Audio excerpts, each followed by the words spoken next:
Good morning, everyone, or good afternoon, and even a few good evenings. This is Heather Mansfield of Nonprofit Tech for Good. Thank you so much for signing up for today's webinar, How to Host a Virtual Fundraising Event, a step-by-step guide for nonprofits. Today's webinar is presented by Mobilecause. They are always super organized and they always put together a really excellent webinar with very practical information that you can implement immediately. And they make my life very easily. They drive, they take care of everything. So I'm just going to hand it over. The webinar is being recorded. Mobilecause will send you a link to the recording as well as some resources 24 to 48 hours after the webinar is over. And that's it. Scott, take on over. Thanks, Heather.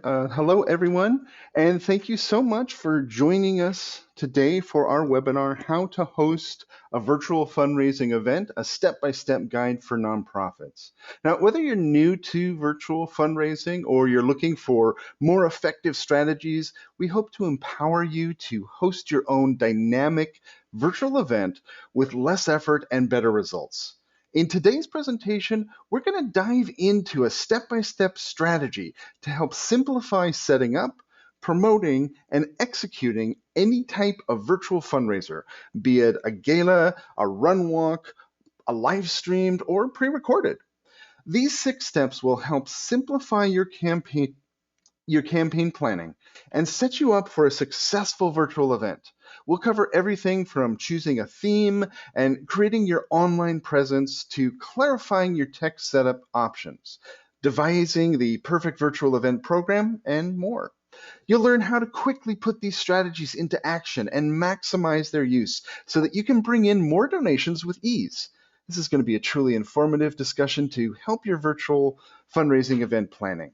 Now, before we get started, please know we welcome your participation and are here to answer your questions. So be sure to submit them into the question box on your GoToWebinar control panel.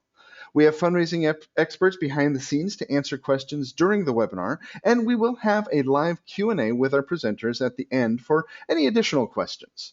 Now, we hope you get a lot out of today's presentation. And as a quick reminder, again, we will be sending out the recording and the slides to all our registrants afterwards.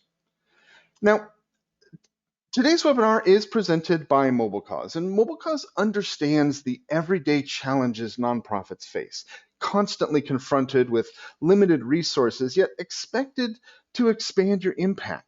You shouldn't have to face these challenges alone, and that's why Mobilecause offers more than comprehensive fundraising software. We also provide one-on-one strategy from dedicated fundraising specialists and have the industry's best support team ready to provide assistance 24/7. So it's there when you need it most. At Mobilecause, we're just as committed to your cause as you are, and together we can grow your nonprofit like never before. All right, so let me introduce you to today's presenters. Christy Noel is the Vice President of Digital Fundraising Services at Mobilecause, where she is responsible for creating, driving, and delivering programs to help Mobilecause customers advance their fundraising objectives. Christy is the former board chair of Girls on the Run of Los Angeles County and is the marketing director and dog foster for Noah's Bark Dog Rescue. Jack Costello is the development manager at Birch Family Services in New York City, where he has facilitated 2 major virtual fundraisers along with a concurrent CRM rollout. Part database admin, part fundraising strategist, and resident tech support millennial, Jack builds on a foundation of grassroots fundraising and strategic planning to help the 45-year-old organization navigate this new virtual fundraising environment. Now, I'm Scott Couchman. I'm the training manager here at Mobilecause, and our agenda today is full of expert strategies, insider insights, and useful takeaways for your virtual event planning. First, we'll hear from Christy Noel with our step-by-step guide to get you from idea and setup to execution, and follow up with the tools and strategies that expand reach, create meaningful connections, and drive giving. And then we'll hear from Jack Costello from Birch Family Services on how they shifted their annual in-person gala and 5K fundraisers to a fully virtual event with great results. Plus, he'll share all about their upcoming plans for their spring 5K, which will also be virtual. All right, now, before we begin discussing how to host a virtual fundraising event, a step-by-step guide for nonprofits, we do have a quick poll question for everyone. So here we have the question. Let me launch the poll here. And the question is, what are your plans for virtual fundraising events in 2021? It usually takes a second or two for it to launch, so we'll just go through the questions here. The answers are, we're all in. We're only hosting virtual events. 2 is virtual in first half, in person in second half. Number 3 is combo of virtual and in person. 4 is hybrid. Our in-persons will have a bit of virtual. And 5, we're only hosting in-person events. So let's see if we can get some responses here. Did we lose Scott again? Hi, everyone. This is Christy. I'm going to close the poll and see if we can get Scott back. So from what I can see, it looks like about 40% of you are hosting virtual events for 2021. 33% are a combo of virtual and in-person. And 19% of you are doing a virtual in the first half and in person in the second half. So it looks like our attendees the participants today are primarily are definitely in virtual mode and planning for certainly the first half of the year all virtual, which is great because what we have to present to you today will hopefully help you facilitate those plans and maybe give you some new ideas on how to take it your planning forward. And if you're just getting into virtual events or need some new ideas, then we will hopefully provide those for you as well. So let's take a quick look at virtual events and the benefits of virtual events. For those of you who are already well in them or looking to get into them. And one of the things that we have discovered is that it becomes much more efficient with lower overhead costs. And this was not something that I know everybody embraced virtual events because they had to in light of the circumstances, but one of the upsides we've discovered is it is oftentimes more cost effective to do a virtual event, and therefore your net profit is oftentimes higher than your in-person version of the same event. We are seeing our clients expand their reach and their donor database. So they're not held to their community to have people come and participate in their event. We've had nonprofits be able to invite from around the world. We had one nonprofit who typically was in New England. They pulled from 4 states. They had a virtual gala and they pulled from 24 states because it was virtual. They could have people all across the country attend and donate and participate and become now part of their donor database. You can track through online registration or sell tickets who is going to be coming, and that gives you a great database to communicate with. And we're going to talk about that in one of our steps. And one of the things I really love about virtual events is it has legs beyond the actual date of your event. So you can continue to promote the replay or have somebody watch it for the first time. You continue to get donations. And so one of the reasons it becomes very profitable is that you are able to promote it and collect donations long after the actual live stream or virtual event. And what we're seeing from the industry is similar to what we're seeing with MobileCause customers, that nonprofits are embracing virtual events and seeing great success. So 70%, and this is from a study that was just published last month, that 70% of nonprofits who held a virtual event in 2020 rated them successful. And 78% are planning on holding more virtual events in 2020, including almost half are looking at doing a hybrid version of in-person and virtual events. And we will talk about more of that in our presentation as well. And I do see from my perspective of working with our nonprofit clients that a lot of nonprofits are very much looking to a hybrid hybrid model, even when in-person events are something that can be held again. So step one of your virtual event, in some cases, this might be the hardest. What do you do?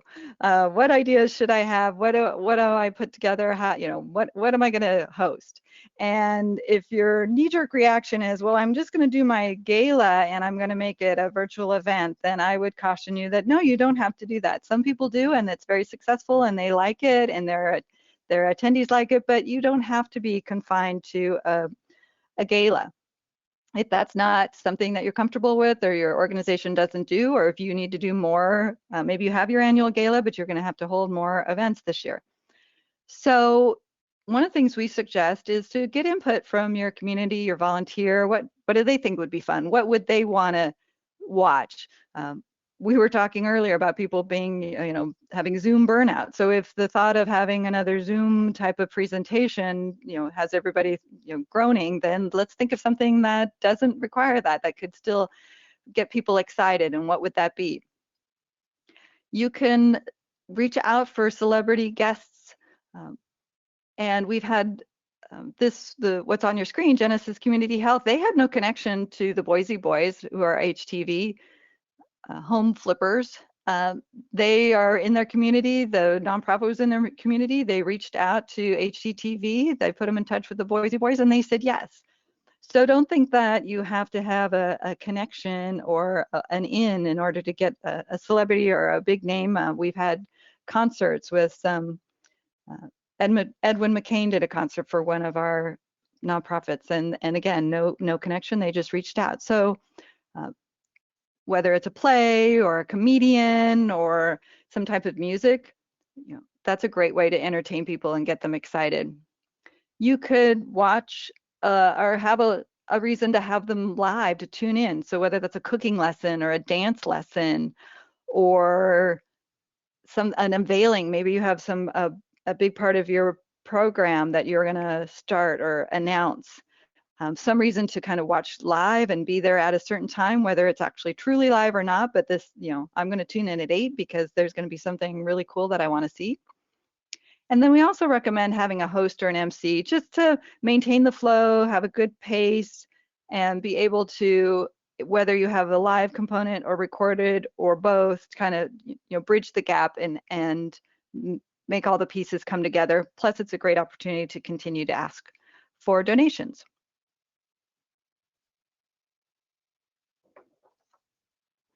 So I covered a lot of ideas, so I'll go through this rather quickly, but just some ideas that we've seen nonprofits do that have been a lot of fun. Yes, they've had their virtual gala. We've had voting competitions, and by this I mean we've seen Dancing with the Stars type events. We've seen cooking, best baker, best chef, best bartender.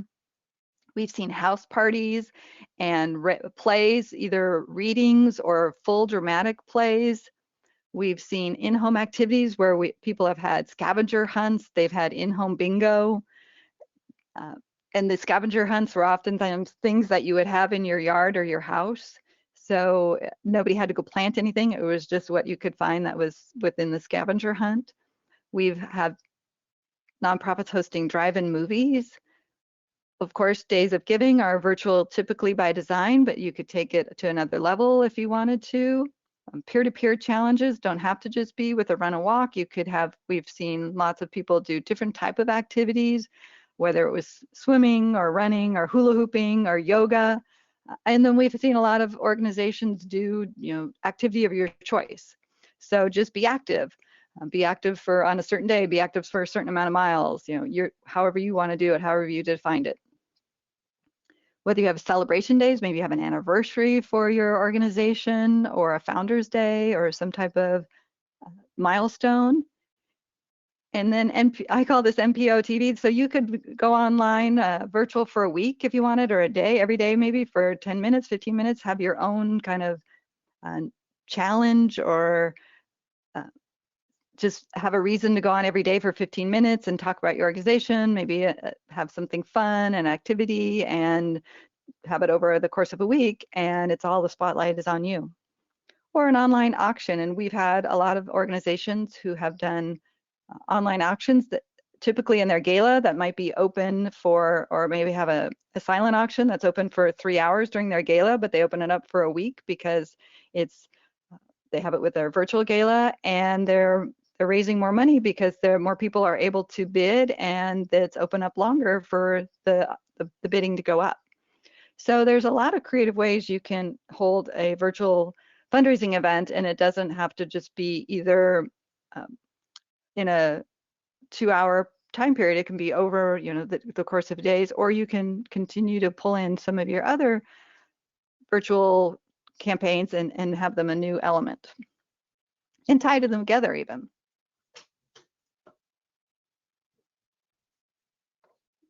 So the tech, step number 2. Now this is where a lot of nonprofits get really nervous.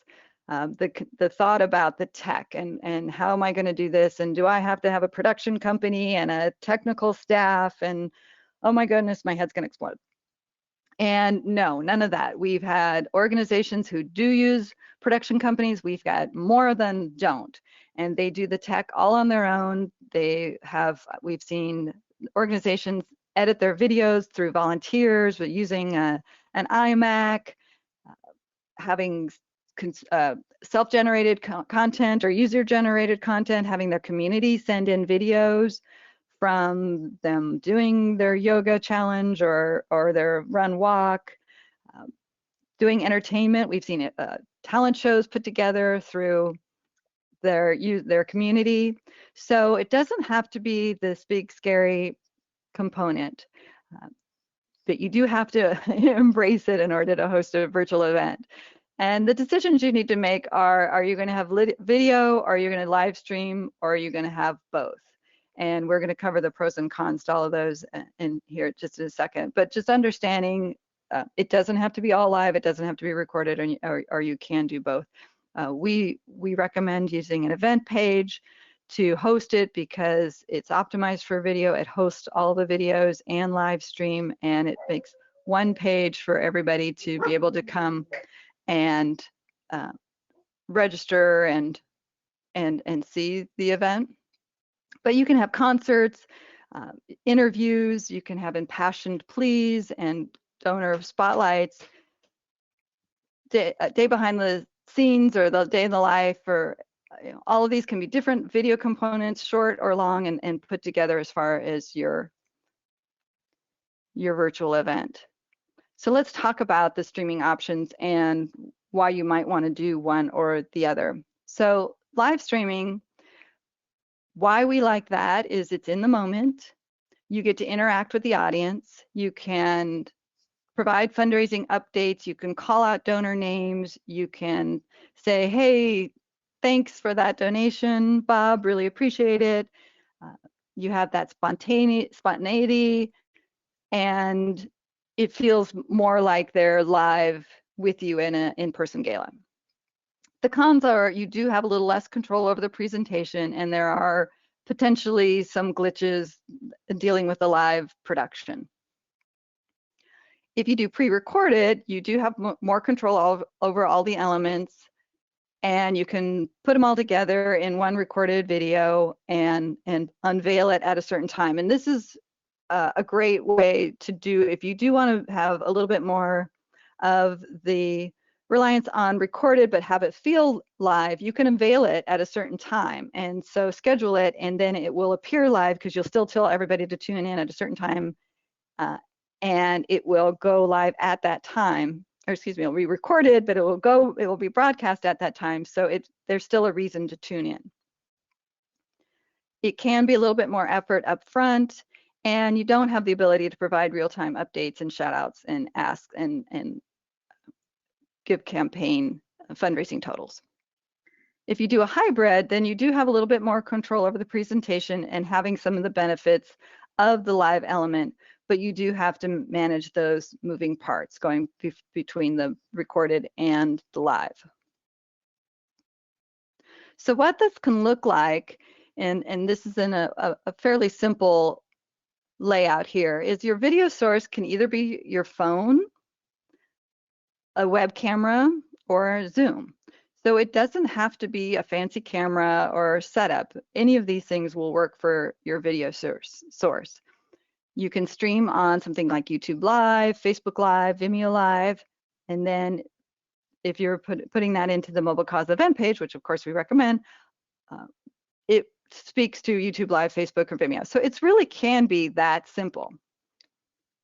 If you wanted to take it up a notch, then you could have either your camera or your phone, your webcam, or a pre-recorded file, and use some streaming software like Restream, BeLive, or StreamYard. There's others.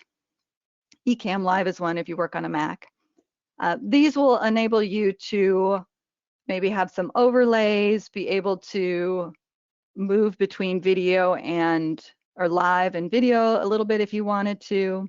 Then you would put that through to YouTube Live, Facebook, or Vimeo, and then into the event page. So these Restream, BeLive, StreamYard, they have free versions. Even if you have to pay, they're on the lower side.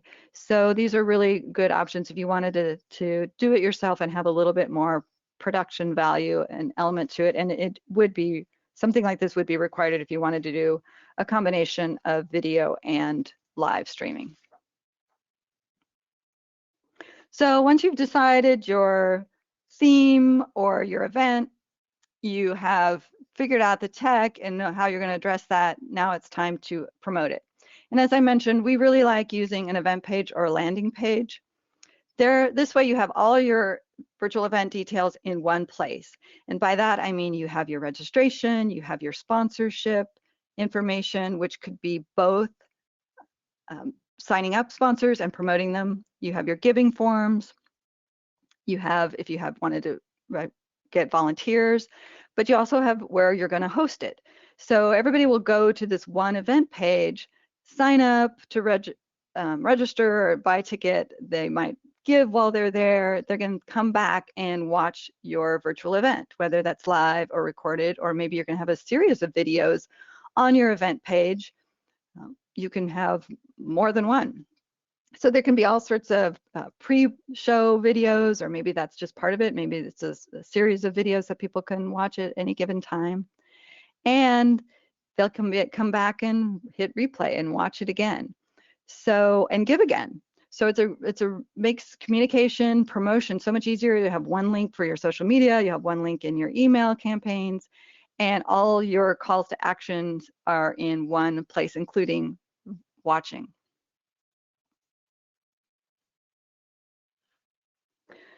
I mentioned registration a couple times, and we are seeing great success by having our nonprofits request registration for a virtual event. And it can be a paid ticket if you want to have some exclusivity to it and maybe some different benefits or maybe some behind the scenes content that only people who pay, or it could be a free ticket. And whether you do it free or not, I highly recommend you ask for a registration, because this does a couple of things. One, it lets you know who is planning on attending and who's participating.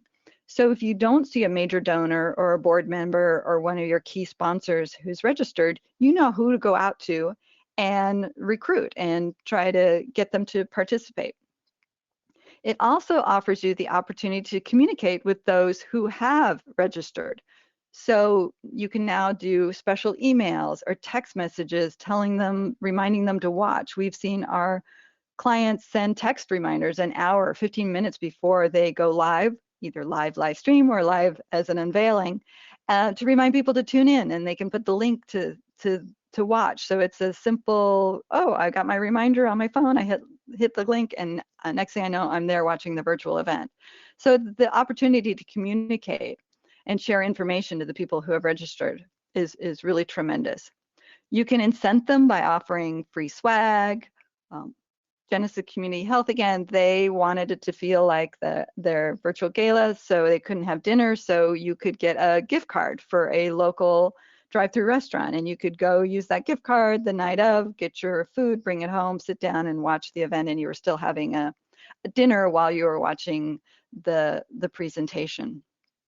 You can ask people to donate, provide a donation on their registration or their chicken form, and then they're going to get an automatic air quote ticket with their information as, again, a reminder of when the event is and when they want to tune in.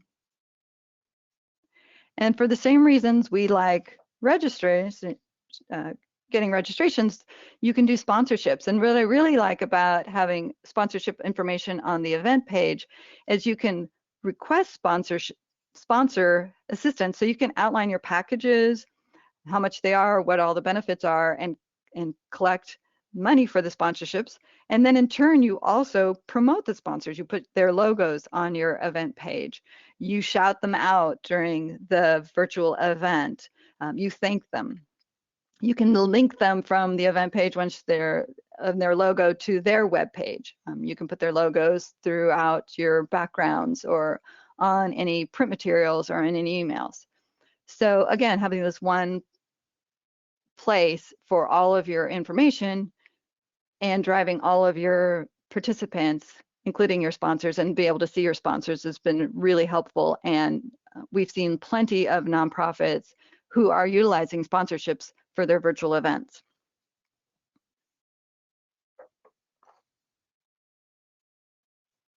And then just in general, as I mentioned, promoting your event beyond your community. Because you have a virtual event, you can now ask people from around the world or across the country to participate. We've had, because of this ability, we've seen some of our nonprofits have hosted their event at 11 o'clock on a Saturday morning so that it was a good time for people around the world to be able to attend. So you might want to consider things like that as you're picking your date and your time. You can use your social media, you can use your networks, you can use text messages, you want to use photos and videos. You can have, as I said, one fun way to do it is have little pre-videos of what's to come, why they should participate and tune in, put that on your social media, link to it from your text messages and include it in gifts in your email. So starting early and promoting often, none of that changes whether it's a virtual or in-person event. And be consistent and use all of your marketing channels. So don't just rely on anyone, and encourage your supporters and your board members to share it beyond who they might normally, because you have this ability to reach so many people from different parts of the country, the world, and even your community. You can reach beyond maybe people who are not able to attend. Maybe they don't drive at night, or they're have a physical disability that makes them not be able to come to an event, but now they can watch from their home and really see high participation numbers as a result. And as I mentioned, I love this idea here in the image where you send a text message reminding that your event is about to start in 15 minutes, and whether that's email, text, social media, and both, I would recommend all of them to get more people to attend live and participate.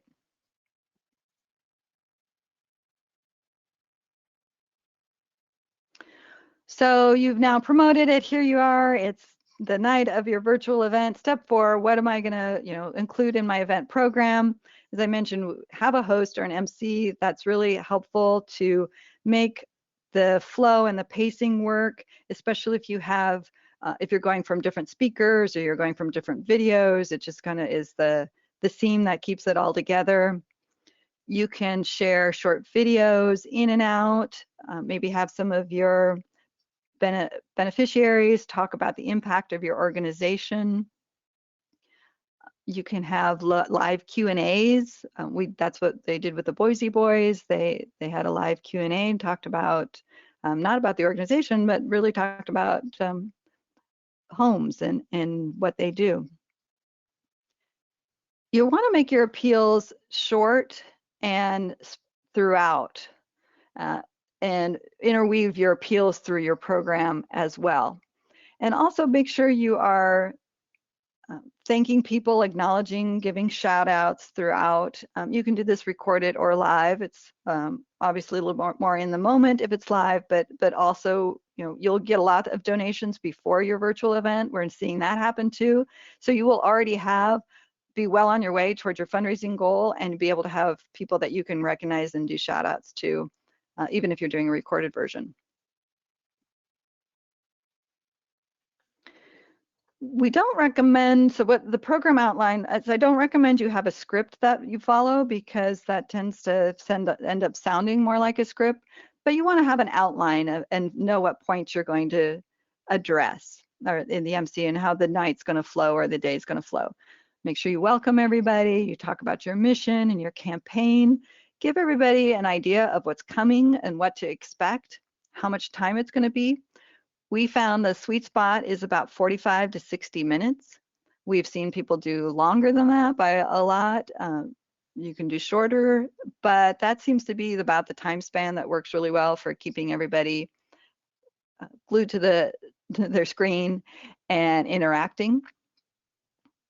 I would also recommend maybe having something fun and interesting towards the front before you get too far into all the introductions and what's to come, maybe a short video or something just to kind of break it up and grab their attention and then go back to talking about the agenda and what's coming in your program.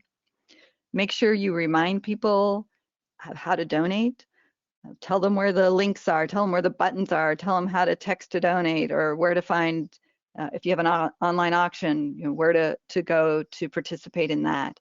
And you want to do this a couple times throughout the program as a reminder of how they can give and support you. And then always remember to acknowledge your sponsors, your volunteers, your donors, your staff. You can do that throughout the program, maybe have a sponsor section and maybe do volunteers at a different time. Everybody loves hearing their name and being recognized, and it also is just a great way to continue to involve your community.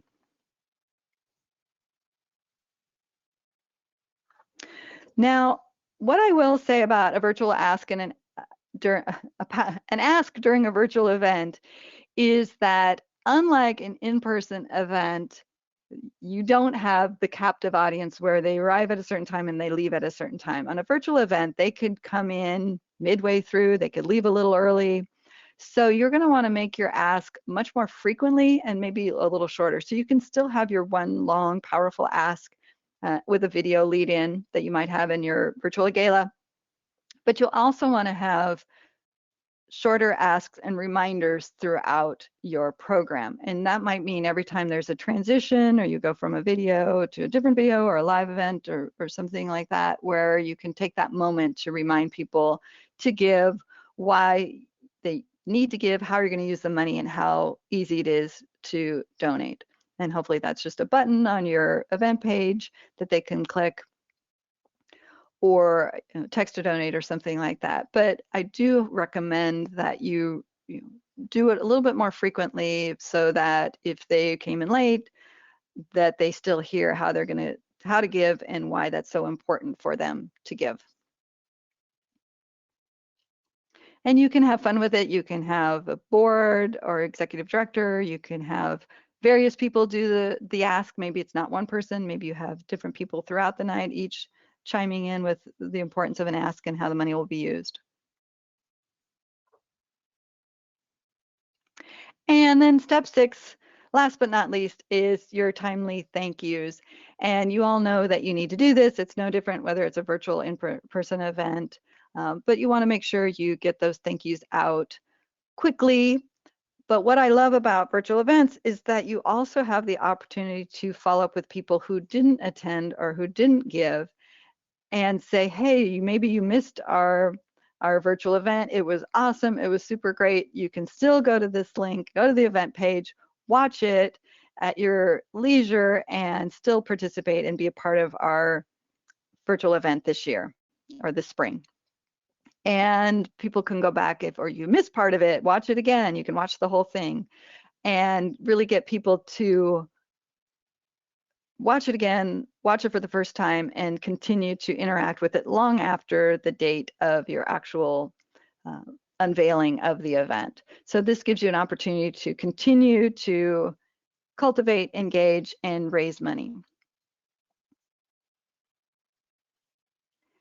And then my last point is going forward. What does life look like beyond virtual events? And that's what we call the hybrid, where we are seeing almost all of our MobileCause customers are looking at the world differently when they can hold an in-person event and an in-person gala and an in-person run walk, and do see the benefits of having a virtual component to it. Maybe that's not live streaming the whole 3-hour gala, but maybe it's something that they share parts of it, or they do it behind the scenes, or there's a special event associated with it that they can either live stream or record and share with their community so that they can still continue to engage and have people who cannot be there in person, who do not live in the area, participate. And so they're really opening their eyes to being able to see what the opportunities are and the potential to continue to have a virtual component to all of their in-person events going forward. And so we're having a lot of fun of what that could look like, whether that's, you know, before, during, or after the event, or parts of it that can continue to be a part of their a virtual component that people can tune in and still be a part of. So covered a lot of ground, but hopefully gave you some really helpful steps to laying out your next virtual fundraising event. And Scott, I'll send it back to you. Thank you, Christy, for sharing such great information on how to plan and execute a successful virtual event. And as a quick reminder, if you have any questions, you can submit them into the question box on your control panel as we go along. And now let's hear from Jack Costello on how Birch Family Services held a successful virtual gala and 5K in the fall of 2020, and their upcoming plans for another virtual 5K this spring. With that, we give control here. Yeah, thank you so much, Scott. And Christy, on your presentation, I took about a page of notes. As we'll talk about in a little bit, we're gearing up for our next 5K coming up in May. So you had a lot of really great ideas that I'm excited to move forward with. And thank you everybody else for being here. Again, my name is Jack Costello. I'm Development Manager at Birch Family Services. And yeah, I'm really excited to share with you guys how we did our virtual event in 2020. So just a little bit about Birch. We are an organization that is dedicated to empowering people with autism and developmental disabilities to lead fulfilling lives. And we do that through three main components. Through education, in which we offer individualized and person-centered education programs from early childhood and preschool all the way up through age 21. We also offer a variety of employment services, specializing in customized employment, internships, job training, and job placement supports. And we also offer a suite of community and residential services, where we offer programs focused on life skills training, community connections, family education, and a whole lot of other different supports. And with that, we serve about 2,000 people with autism and developmental disabilities and their families across 4 boroughs in New York City. So what we're here to talk about is our Birch at 45 campaign. In the fall of 2020, we decided we were going to roll out a major social media activity and event campaign in celebration of our 45 years of service to the IDD community. And we ended up deciding that with the pandemic and everything, we were going to transition all of our events into the virtual space. So we were going to have our virtual 5K and our normal gala wrapped into this one campaign. We laid it out so that the 5K was going to be at about the halfway mark in our 45-day campaign, and the gala would be rounding it out. Now, with that, we set up a whole slew of programming and everything, but we really wanted to try to transition everyone from our 5K into attending our gala. Our gala used to be held in the spring, but we decided we were going to put them all together and make this one massive virtual event. In the past 7 years, we've held the 5K and the gala. They were all in-person events, so this was our first time actually doing a virtual event. All right, so how we did it. 1 month planning is a little bit of a misconception. You know, I'm sure all of you are thinking about your fundraising events well before they actually happen, especially a month before. But we decided on the platform and we got our campaign figured out about a month before the start of the campaign. And it was really based on a very thorough social media and email engagement strategy. We had a full schedule of, you know, between 2 and 4 social media posts on all of our platforms going out every week, as well as emails going out bi-weekly and then weekly as we got closer to the different events. These we thought were going to really kind of build up the support that we needed on why, you know, this whole virtual event was going to be important. It allowed us to share our stories from the people that work at Birch, the people that we serve, to our other community partners and stakeholders. And so we use this massive campaign as a way of really sharing our stories to build the support. And we focused on this virtual peer-to-peer fundraiser and campaign on getting people who are participating to leverage their own personal networks and get everybody involved with what we were doing. And the main thing that we used as our tool of driving that engagement was our landing page for the virtual event. So we talked about the event page before when Christy was going through the processes, and we used this landing page or event page as the real home base of where everything about Birch at 45 lived. We used it to share the campaign details, the registration for the events, different promotion elements of the events. We had social media sharing and everything available there, where people could, you know, just click on a link and have a pre-written social media post all ready to go for them.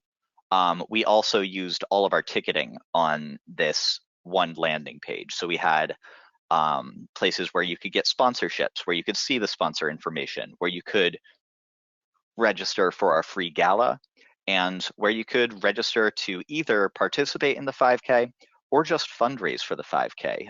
We realized that not everyone wanted to actually run or walk in our 5K, so we wanted to give people the option to just set up a fundraising team, and you were able to access that from this virtual landing page as well. This allowed us to really just use the one link to send out to all of our supporters, whether they were fundraisers, previous donors, our corporate sponsors and partners, as well as through the organization itself. We employ around 1,000 people, and so having this one link to just send out to everyone was super helpful for us. And then just on the page itself, you know, as you can see, this is actually a screenshot. It seems like right from the end of our campaign, but the design elements really allowed us to highlight our sponsors as well as showing our progress to the goals, which especially our board of directors was very interested in to see how we were doing. And you could see a live running list of everyone who had supported the campaign up until that point. And it just made it a really great way to, you know, just show people what they were getting invested in and keep people excited for the things that we were doing moving forward. Now, with this landing page, we also set up the actual 5K page. And this is a peer-to-peer fundraising page. MobileCause has a couple of different platforms that you can use, and we landed on the peer-to-peer fundraising page because it really allowed for a lot of donor participation in what we were doing. So with this, we are allowed to set up individual running team and fundraiser pages. You can also make just straight donations here. You can join a running team. You can do your registration here as well. You can see also up on the top, we had an element where it was just a hyperlink to submit the times for your 5K. Eventually, we had a leaderboard that we populated with like the leading times for people who are running competitively. And so we had a whole element where you could handle anything to do with the 5K on this page. You can also see that we've got our fundraising thermometer there as well. And we were blown away by the participation in this event. Because of the virtual space, we didn't know what to expect. Historically, we raised around 75,000 for this event. And so we were a little bit humble with our goals. We started with a $25,000 fundraising goal, and quickly we realized that we were just smashing the goal almost every week. Eventually, we stopped increasing our goal at 45,000, and the 5K itself ended up raising around $83,000 for Birch Family Services. With that, we had 87 actual fundraisers. So that's 87 individuals that were invested enough to take up the mantle of reaching out to their networks to support Birch and leverage their networks to kind of garner that support. We had around 20 different fundraising teams, and those teams were made up of some of these fundraisers. And you can use that we used our different corporate partners. Each had their own fundraising team that they could share with their employees. And we saw that just through all of these really easy means, we were allowed to get so many more participants and donors than we expected. We actually had around 500 donors participate in the campaign, which we were blown away by. And so much blown away that we are switching our annual 5K from the fall to the spring. So we're switching it in, and we are in full-on planning mode right now. I don't want to get traffic going early to our sites, but we're already building out our new fundraising page. And for this one, since it's just the 5K, we're not doing it in combination with the gala. We're only running it with the peer-to-peer fundraising page. We actually aren't using an event page this year, but we're still just really excited with taking the lessons that we learned from the fall and reworking it into an even more streamlined and coherent 5K campaign. So a big element of that is starting earlier. We were in discussions with moving the 5K back in December, and starting in late January, we were already working to get our assets together and build the resources that we need to have this campaign become what we wanted it to be. Another thing that we're excited about using that we didn't utilize in the fall campaigns were all of the texting capabilities within MobileCause.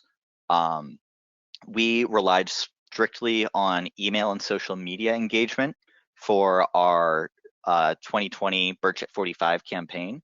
And so, I mean, just listening to everything that Christy was talking about earlier, we're really excited to utilize the texting programs in MobileCause. Just something that came to mind is when we were doing our big asks for the fundraising, we could text out the donation link to everyone who registered. And I wish we would have done it last year, but it was a new platform. We are still getting used to it and everything.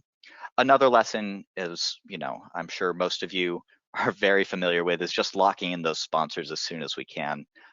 This just allows us to have a full page ready to go for our supporters to see that, this is a big event and that we're excited and that everyone else is excited as well.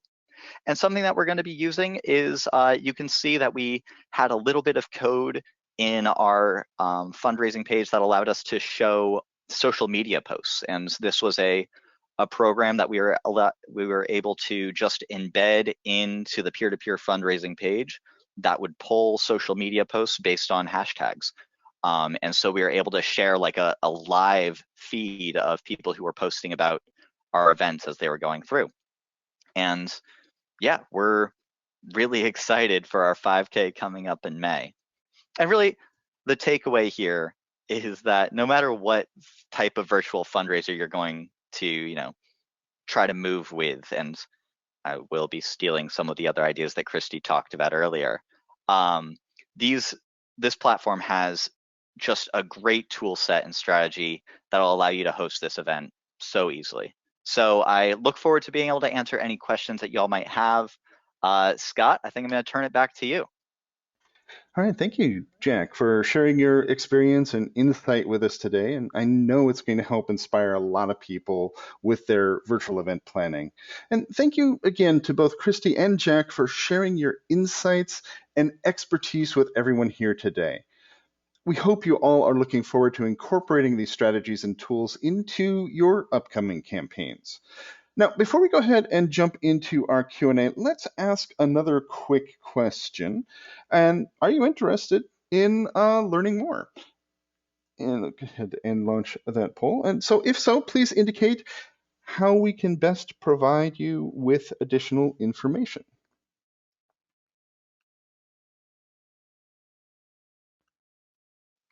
Scott, do we have you? If not, we'll jump into some questions while we get you back. I think you have me. Let's see. Yep. You do? We do. Excellent. All right. So see, folks, this is the fun with live presentations. You know, technology, you gotta adapt as it goes through. So let's see. We have some questions. Again, if you do have questions, put it in chat so we can get these questions answered. So let's see what we have. First question. This one comes from Romeo, and this looks like for Christy. On average, how many people does it take to run a successful virtual event? And what is a timeline for putting one together? 3 months, a year? What would you say? Well, I would say, Romeo and everybody else, that the more time you have, the better.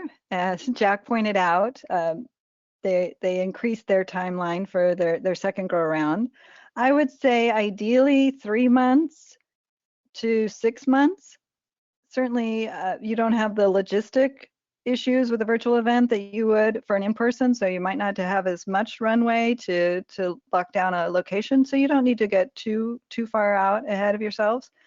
But having enough time to come up with your idea, plan for any speakers or guests or celebrities entertainment, and then have enough time to promote. And that's really where you want to make sure you have enough time, is to promote it across all your marketing channels, multiple times to get as much participation as possible. We've seen them being planned and hosted from one person staff to 10, 20 person staff, depending on the size of the organization. But obviously, if you have one person, you probably want some volunteers, but it is possible to be able to do it as a one-man band. So the size of the staff doesn't keep you from doing one. It just might change a little bit how it would look. Great. Yeah, and you wanted to jump in? Yeah, sorry. Yeah, absolutely. And I'm happy to just pitch in a little bit as well. Our whole development team for our organization is only 4 people, and so we are able, we think, to have a really successful event and campaign with really just like 3 people actively working on it. Of course, our chief development officer is counted on the team, but yeah, we had about 3 people really working hard on the event, as well as all the other operations within the organization, and we thought that the platform allowed us to really pull it off well. Great, thank you. So this next question maybe looks like it probably might work for both of you as well. So we'll start with Christy. So the question is, for me, a very important, this came from Laura. And for me, a very important aspect to work in is the appearance and efficiency of the donation webpage. Do you have any recommendations? Is it better to use your own webpage to get donations, or is it better to have a landing page specific for the event? I would say the landing page for the event. You can always have your donation page on your website, so if somebody ends up there, they can give, obviously. But I love having the one landing page or event page for your virtual event, because you can have all of your information there. Your videos, your live stream, your registration, your donation page, your sponsorship, volunteer, videos I mentioned, information about the organization. Maybe you have the schedule you want people to be able to read. If you have multiple activities, what days and times they occur. All of that is in one place. You only have one URL, and all of your promotions, you're just using that one link to share and have be able to distribute all that information to everybody. It just makes everything much more efficient for you, for your planning. You're not driving people to different links and getting them confused. And then you have all your records and of who gave from that one campaign, so you can see your results, and then they can go back to it later and have that same link work. So definitely continue to have a donation form on your website, but for your events, I would say your landing page and event page for sure. Thanks. Yeah, completely agree, Christy. We definitely think that hosting everything on that one event page was the way to go. And yeah, you make your links available on your organization's website, but definitely using the event page as the driver would be the way to go. All right, great. So next question looks like this one's for Jack from Emily. How do you get and secure corporate sponsors for a virtual event? Yeah, so that is something that we thought for a while about. A lot of the traditional marketing incentives that you would have for an in-person event aren't necessarily there on the virtual space. But at the same time, you can still offer a lot of interesting and engaging benefits to the sponsorship. One is we had a Zoom finish line party for our 5K, and we sold just a branding opportunity on our virtual backgrounds that we would have for the presentations. Another sponsorship, the display of logos is always great. For our 5K as well, we always have a t-shirt sponsor. And I think if you're willing to just embrace the fact that the events are going in a virtual space, you can have the options you would need to secure those sponsorships, especially if you're willing to also do some of that sponsor promotion on social media. We had a lot of involvement with, posting on our LinkedIn, on our Instagram, and tagging our sponsor companies as well. And that can be something that you should, at least consider when you do your sponsorship packages. All right, great. So this next question is for Jack from Natalie. This is similar to the one that we've had before, but just if you have any other additional insight. Jack, you did a lot in 1 month's time. Did you have staff help on this? And they're saying that we have an extremely small staff. Yeah, and I think the the big thing, it was a lot of late nights, and an easy mitigator of that would have just been starting a little bit earlier. But it is absolutely doable. And again, we had 3 people that were really actively working on it. I was pretty much solely responsible for the actual MobileCause platform that we are rolling out. And then we have a communications guy who did a lot of the drafting of our social media copy and our e-blasts and all of those things. And then we had, my coworker Lilai doing our more of our donor engagement and working on securing those sponsorships and everything like that. But between the 3 of us, we are able to pull it off in that month. And I'm very proud to be working with those people. They're all great. Okay, great. All right, so this one's also for Jack here. How long after the event did your landing page stay live to track donations after the event? It very well may still be live, but we definitely kept it live. We were accepting donations for about a month after the event, so into December. We are keeping it active, and donations would trickle in through it. And it's something with MobileCause, you can update the forums, and it's a little bit more advanced, but you can have them point to different campaigns that you may have in your CRM, and you can then modify it. I know when we're going forward with our 5K, I took our old pages and I'm duplicating and rewriting, so I don't have to do a lot of that work all over again. And it's been really helpful that way. All right, fantastic. All right, so I think we got one more question here for Jack. Did you find that your 5K donors still came from around your geographic location, or did a lot of donors come from other parts or around the country? Yeah, we're again blown away by the performance of this event, and one of those big components was allowing us to have a broader reach. Since the event was virtual, you could run wherever you wanted. And, for a lot of our networks, we had people running all over the world. We had, I come from the West Coast, and I had a lot of my friends and family from back home running in the race. And we saw, I believe, like 13 or 14 different states represented in a couple of countries as well. So definitely benefited from the extended reach of the virtual event. Oh, that's fantastic.